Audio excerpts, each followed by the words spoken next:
வணக்கம். சிறகடிக்க ஆசை சீரியலில் இனி நடக்க போகுது அப்படின்னு தான் பார்க்க போகிறோம். இங்கே அண்ணாமலை விஜயாவை கூப்பிட்டு சொல்லுதாங்க, இங்கே பாரு விஜயா, இனிமேல் நடனப்பள்ளி நம்ம நடத்த வேண்டாம் அப்படிங்கிறாங்க. இல்லைங்க, நடத்த அவன் அப்படிங்கிறாங்க. இங்கே பாரு விஜயா, நீ பணம் வருது ஆசையில் அதை நடத்தணுங்க. அதில் வரக்கூடிய பிரச்சனையை நினைக்கவே மாட்டுக்க. ரதி பிரச்சனை சிம்பிளா முத்து முடிச்சு விட்டுட்டான். இதே மாதிரி வேறு பிரச்சனை வந்துச்சுன்னா நம்மளால் தாங்க முடியாது, வேண்டாம் அப்படிங்கிறாங்க. இல்லைங்க, இங்கே பாருங்கள், ஒரு 3 பேர் கூட ஃபோன் பண்ணுறாங்க. ஒவ்வொரு ஆள்கிட்டையும் 10,000 ஆனாலும் என்னங்க ஆச்சு, நான் கிளம்புறேன் அப்படின்னு சொல்லி அங்கே கிளம்பிடுறாங்க. இங்கே பார்வதி சொல்கிறாங்க, அண்ணாமலை என்ன ஃபோன் பண்ணாங்க, நம்ம நடனப்பள்ளி நடத்துறது நல்லா இருக்காது விஜயா, வேண்டாம். நம்ம வாரவங்களுக்கு உண்டான வசதி எதுவும் செஞ்சு கொடுக்குறது கிடையாது. அப்படி இருக்கும்போது இங்கே பண்ணி வேறு எதுவும் பிரச்சனைனாலும் சரி வராது. சொல்லுவாங்க, ஒரு பெரிய பிரச்சனை வர்றதுக்கு முன்னாடி ஒரு சின்ன பிரச்சனை ஆரம்பமாக இருக்கும், அதுலேயும் நம்ம சுதாரிச்சுக்கிட்டோம்னா ஒரு பிரச்சனை வராதுன்னு சொல்லுவாங்க.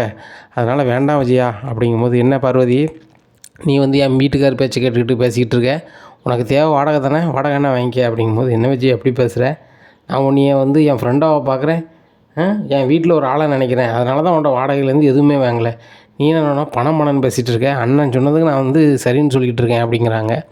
இங்கே பாரு பார்வதி, நான் நடனப்பள்ளி நடத்தான் செய்வேன், இங்கே நடத்தலைன்னா என் வீட்டில் மாடியில் நடத்த போகிறேன் அப்படிங்கிறாங்க.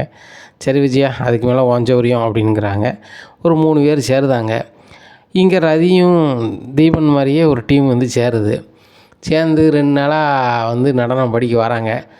அப்போ அண்ணாமலையும் சொல்லி பார்க்காரு, எம்மா வேண்டாம் வேறு எதுவும் பிரச்சனை வந்துடக்கூடாதுன்னு சொல்லிட்டு. இங்கே விஜயா பணம் ஆசையில் நடத்திக்கிட்டே இருக்காங்க. இந்த 2 நாளில் புதுசாக படிக்க வந்த 2 பேரும் ஆளை காணலை.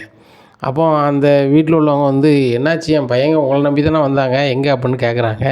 இல்லையே, அவங்க காலையில் நடனம் படிக்க வந்தாங்க, மதியம் போயிட்டாங்களே அப்படிங்கிறாங்க. என்னம்மா இப்படி பொறுப்பு இல்லாமல் சொல்லுதீங்க, வைக்கிங்க அப்படிங்கிறாங்க. அந்த பொன் பிள்ளையும் தேடி பார்க்காங்க, இங்கேயும் தேடி பார்க்காங்க, 2 பேரையும் காங்கலை. உடனே காங்கலோன்னு அங்கங்கே இது பண்ணி சொல்லுதாங்க, யாரும் பார்த்தீங்களான்னு சொல்லிட்டு கடைசியில் ஸ்டேஷனில் போய் ஒரு பெட்டிஷனாக கொடுத்துருந்தாங்க. இந்த மாதிரி 2 பேரையும் காங்கலை அப்படின்னு சொல்லிட்டு கடைசியாக இங்கே தான் வந்தாங்க அப்படின்னு சொல்லியிருந்தாங்க. அப்போ ஸ்டேஷன்லேருந்து அதிகாரிகள் போகிறாங்க, அருணும் கூட போகிறாரு. அப்போ அருண் மேலே உள்ள கோபத்தில் முத்து வாங்கன்னு கூட கேட்க மாட்டேக்காரு. அப்போ மீனா மட்டும் வாங்க அப்படிங்கிறாங்க.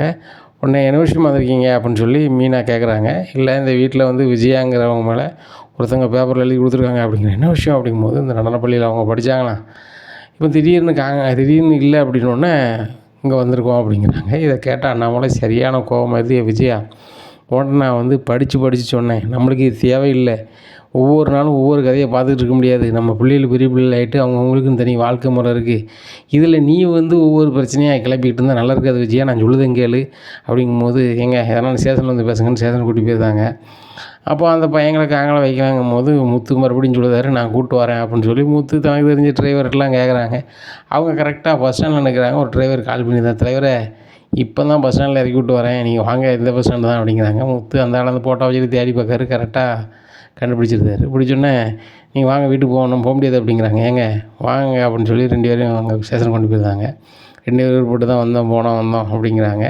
எங்கள் அம்மாவுக்கு ஞாபகம் கிடையாது அப்படின்னோடனே, சரி போங்க அப்படிங்கிறாங்க. உடனே அண்ணாமலைக்கு சரியான கோவம் வந்துடுது. விஜயா, இனிமேல் போட்டு வீட்டை விட்டு ஒரு அடி நீ போனால் அவ்வளோதான், பிச்சு அப்படிங்கிறாங்க. என்ன போகலங்க அப்படின்னு சொல்லி உட்காந்துக்கிறாங்க. அப்போ வீட்டில் எல்லாருமே வேலைக்கு போயிருந்தாங்க. வீட்டில் மீனா மட்டும்தான் இருக்காங்க, சமையல் பண்ணிகிட்டு இருக்காங்க. அப்போ விஜயாவுக்கு ஃபோன் வருது. நான் உங்கள் நடனப்பள்ளியில் இருக்கோம், 2 பேர் சேரணுங்க, அங்கே வரீங்களா அப்படின்னு சொல்லி ஃபோன் வருது. விஜயா கிளம்புறதுக்கு தயாராகுதாங்க, பணம்லாம் தயாராகுதாங்க. அப்போ மீனா கேட்குறாங்க, அத்தை உங்களை போகக்கூடாதுன்னு மாமா சொல்லியிருக்காங்களே அப்படிங்க. ஏய் என்னடி, என்னையும் போகக்கூடாது நீ சொல்லுவியா, உங்கள் மாமா சொல்லுதானே நீனும் சொல்லுவியா, பணம் காசு நீங்கள் தருவீங்களா 2 பேரும், நீனும் உன் புருஷன் தந்துருவீங்களா அப்படிங்கும்போது, அத்தை நான் எவ்வளவோ சொல்கிறேன் நீங்கள் கேட்க மாட்டேங்கிங்களே அப்படின்னு சொல்லி அண்ணாமலை கால் பண்ண போகிறாங்க. டவார்னு பலார்னு வாங்கிடுதாங்க மீனாவை. மீனா ரொம்ப சாது, அத்தைங்கிறதுனால விட்டாங்க, மற்றவொன்னும் விட மாட்டாங்க, ஏன்னா சின்ன தெரியாமல் இருக்காங்க. அப்போது விஜயா கிளம்பி போயிடுறாங்க. அப்போது அண்ணாமலை வராங்க. என்னம்மா விஜயா வாங்க அப்படிங்கிறாங்க. ஆமாம்மா, நான் சொல்லுறது தப்பாக நினச்சிக்காதீங்க, அவங்க நடனப்பள்ளி போயிட்டாங்க அப்படின்னோடனே அண்ணாமலைக்கு சரியான கோபமாயிருது. அங்கே 2 பேர் அட்மிஷன் போட்டதுக்கு பணத்தை வாங்கிட்டு வீட்டுக்கு வந்துடுறாங்க. விஜயா, நான் எவ்வளோ சொல்லி நீ கேட்கல அப்படிங்கிறாங்க. ஏங்க அப்படி இல்லைங்க, உன்னை தான் திருத்தவே முடியாது, நீ என்கிட்ட பேசாத அப்படின்றாரு. அப்போது நைட்டு முத்து சொல்கிறாரு, எப்போங்க பாருங்கள், ஒவ்வொரு நாளும் ஒவ்வொரு பிரச்சனை அம்மா நடனப்பள்ளி வச்சு வருது, வேறு ஏதாவது பெருசாக வந்துடக்கூடாதுப்பா, அதனால் அம்மாவை போகக்கூடாதுன்னு சொல்லுங்கப்பா அப்படிங்கும்போது, நான் சொல்லி பார்த்தேன்டா கேட்க மாட்டேக்கா அப்படிங்கும்போது, நாங்களும் சொல்லிட்டோம்ப்பா, பாட்டி சொன்னால் தான் கேட்பாங்க அம்மா அப்படிங்கிறாங்க. டேய், எதுக்கு எடுத்தாலும் எங்கள் அம்மாவை கிராமத்துலேருந்து வாங்கன்னு என்னடா அர்த்தம், இதுக்கு நான் தான் வழி பண்ணணும், நானே பண்ணுதேன் அப்படிங்கிறாங்க. அண்ணாமலை பார்க்குறாங்க, இன்னும் நம்ம வந்து அப்புறாணி செப்ராணியாக இருந்தால் சரி வராது, நம்ம வந்து பழைய ஆக்ஷனில் இறங்கிட வேண்டியதான் அப்படின்னு சொல்லிவிட்டு ரைட்டு அப்படின்னு சொல்லி ஒரு கடையில் போய் குவாலிக்காய் ஒரு 10 குவாலிக்காய் வாங்குதார். அப்போ தெரிஞ்ச ஆள்கிட்ட சொல்லுதார், இந்த மாதிரி நாளைக்கு காலையில் ஒரு 8 மணிக்கு மணி ஆர்டர் வந்திருக்கு அப்படின்னு சொல்லி நீ வரணும் தம்பி. என்ன ஒரு நான் 1000 கையில் வச்சுக்கா, மணி ஆர்டரு விஜயா பேரில் வந்திருக்குன்னு சொல்லிட்டு வந்தால் போதுமானது அப்படிங்கிறாங்க. சரிண்ணே அண்ணாமலைண்ணே, இந்த மாதிரி கேட்டதே கிடையாது, நீங்கள் கேட்க நான் உங்கள் வீட்டுக்கு தானே வரணும், இங்கே வரேன், ஒன்றும் பிரச்சனை இல்லைண்ணே அப்படிங்கிறாங்க. ஒன்றும் பிரச்சனை இல்லைப்பா அப்படிங்கிறாங்க.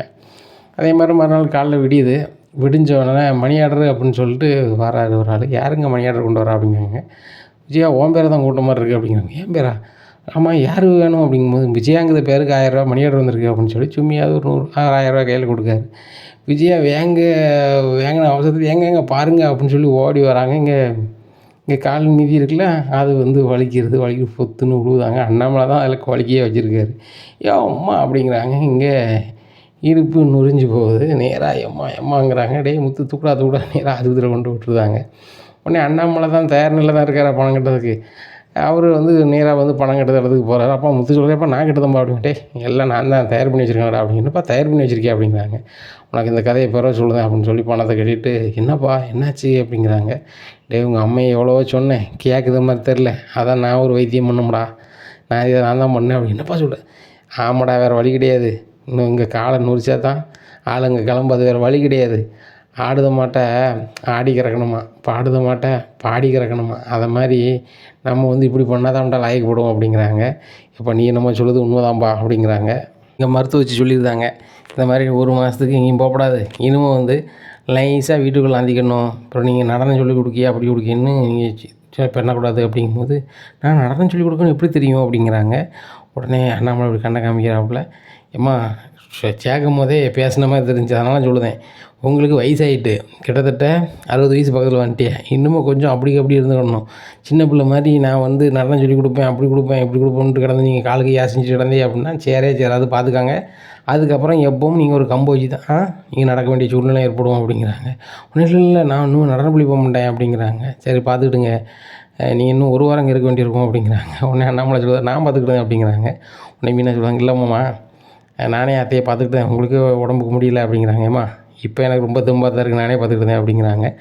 எப்போவுமே அண்ணாமலையை ரெஸ்டேட்னு சொல்லுத முத்து, எப்பா நீ பாருப்பா அப்படிங்கிறாங்க. என்னங்க நீங்கள் உங்கள் அப்பாவுக்கு உடம்புக்கு முடியல, அவங்கள பாருங்கன்னு சொல்கிறீங்க அப்படிங்கிற மீனா, அது உனக்கு தெரியாது, அப்பா தான் இருக்கணும், அதான் சரியாக வரும் அப்படின்னு சொல்லிட்டு எல்லோரையும் கூப்பிட்டு வீட்டுக்கு போகிறாங்க. அண்ணாமலைக்கு ரொம்ப சந்தோஷம்.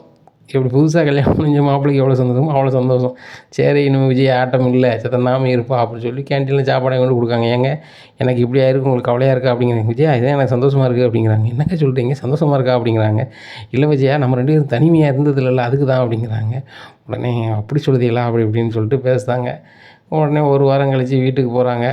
வீட்டுக்கு போனோன்னா வழக்கம் போல் விஜயா வந்து செவண்டு விடுதாங்க. அவன் அண்ணாமலை சொல்லுதாங்க, பாருங்கள் விஜயா பழைய மாதிரி இல்லை, நீ இப்போ உட்காந்த இருப்பில் ஆகிட்ட, இனிமேல் வந்து யார் என்ன தராவளோ அதை வாங்கி சாப்பிட்டுட்டு இருக்கணும், அதனால் வந்து சவுடால் பேச்செல்லாம் பேசிக்கிட்டு இருக்காத அப்படிங்கிறாங்க. என்னங்க சொல்கிறீங்க? ஆமாம் அதுதான் உள்ளது, மீனா பொறுத்துக்கிட்டே இருக்கா, அதுக்காக வந்து நீ சொல்கிறதெல்லாம் கேட்கணும்னு கிடையாது, அவளுக்கும் ஒரு பொறுமை இப்போ தவறிச்சு அப்படின்னா அதுக்கு மேலே நீ படுத்த பாடு பெரும்பாடாயிரும். முன்னாடியாவது நான் அப்படின்னு விஜயான்னு சொல்லி எந்திரிச்சு நிற்கலாம், இப்போ நீ எந்திரிச்சு நிற்கிறதுக்கு இன்னொரு ஆளை கூப்பிட வேண்டிய சூழ்நிலை வருது, அதனால் இன்னும் வந்து கொஞ்சம் அடக்கி வாசி அப்படிங்கிறாங்க. சரிங்க இன்னும் நான் எதுவும் பேசலங்க, மீனா காப்பி போட முடிஞ்சால் காப்பி தான், இல்லைன்னா சத்தனாமல் இருக்குமா அப்படிங்கிறாங்க விஜயா. இல்லைத்த என்னன்னாலும் கேளுங்க நான் தரேன் அப்படிங்கிறாங்க. சொல்லுது உண்மைதானா இல்லைன்னா ஏமாத்தாளா அப்படின்னு சொல்லி அதையும் சந்தேகப்படுதாங்க இந்த விஜயா. ரோகிணி வந்து விஜயா சொல்ல கேட்காம அவங்க பாட்டில் கிளம்பி போகிறாங்க. எங்கடி போகிறா அப்படிங்கிறாங்க. என்னத்த எல்லாத்தையும் கூட சொல்லிட்டு தான் பண்ணுமா அப்படிங்கிறாங்க. ஓ நான் இப்படி இருக்கனால அவளுக்கு வந்து இப்போ வந்து என் மேலே மறுவாதி இல்லாமல் இருக்குல்ல, கொஞ்ச நாள் ஆகட்டும் அப்படிங்கிறாங்க. எல்லாம் சரியாயிடுது. சரியானோன்னா விஜயா வந்து அங்கே மறுபடியும் நடன பள்ளிக்கு கிளம்ப ஆரம்பிக்காங்க. அப்போ அண்ணாமலை சொல்லுதாங்க, பாரு விஜயா ஏற்கனவே நொறிச்சு போட்டேன் எதனா வீட்டில் கிடந்த, இனிமேலும் ஓவராக பண்ணோன்னா பெருசாக நொறிக்க வேண்டியும் பார்த்துக்கோ அப்படிங்கிறாங்க. என்னங்க சொல்கிறீங்க அப்படிங்கிறாங்க. ஆமாம் உன்னை நொறிச்சு உட்கார வச்சது நான் தான், இன்னும் நீ ரொம்ப ஓவராக பண்ணோன்னா நிரந்தரமாக நீ இன்னும் உட்காந்துட்டு தான் இருப்ப அப்படிங்கிறாங்க. இதை கேட்ட வச்சு இல்லைங்க இந்த மாதிரி எதுவும் பண்ணிடாதியே, இனிமேல் நான் வந்து நடனப்பள்ளிக்கே போக மாட்டேன், எங்கேயும் போனாலும் உங்கள்கிட்ட சொல்லிட்டு தான் போவேன், தேவைப்பட்டால் உங்களை தான் கூப்பிட்டு போவேன் அப்படிங்கிறாங்க. அப்படியே இருந்துக்க, உனக்கு எப்படி இருக்கணுமோ அப்படி தான் இருக்கணும், இல்லைனா சரி வராது அப்படிங்கிறாங்க. இதை கேட்டால் முத்து சொல்கிறாரேப்பா நீ முன்னாடியே இந்த மாதிரி பண்ணியிருந்துன்னு வச்சுருக்கப்பா, சரி நீ ரொம்ப சந்தோஷமாக இருந்திருப்பப்பா அப்படிங்கிறாங்க. ஆமாடா முத்து, கடைசி நேரத்தில் தான் வந்து பிரகாசமாக நான் எரியுதேன், சரி ரைட்டு பரவாயில்லை பார்த்துக்கலாம் அப்படிங்கிறாரு அண்ணாமலை. இங்கே முத்து சிரிக்கிறாங்க. இங்கே எல்லோரும் ஒன்று சேர்ந்துட்டாங்க. என்ன வந்து இப்படி பண்ணி பார்க்காங்களா, மனோஜ் நீனும் எல்லாம் தெரிஞ்சுக்கிட்டு தெரியாத மாதிரி தான் வந்திருக்க அப்படிங்கிறாங்க. ஏம்மா உண்மையிலே எனக்கு தெரியாதும்மா, அப்பா சொல்லும்போது தான் எனக்கு இப்போ சொல்லும்போதாம்மா தெரியும் அப்படிங்கிறாங்க. சரி சரி எல்லாம் நல்லா இருந்தால் சரி தான் அப்படின்னு ரூம் பார்த்து போகிறாங்க. இனி என்ன நடக்கும் இந்த அண்ணாமலை வீட்டில்? இனியாவது விஜயா மாறிடுவாங்களா?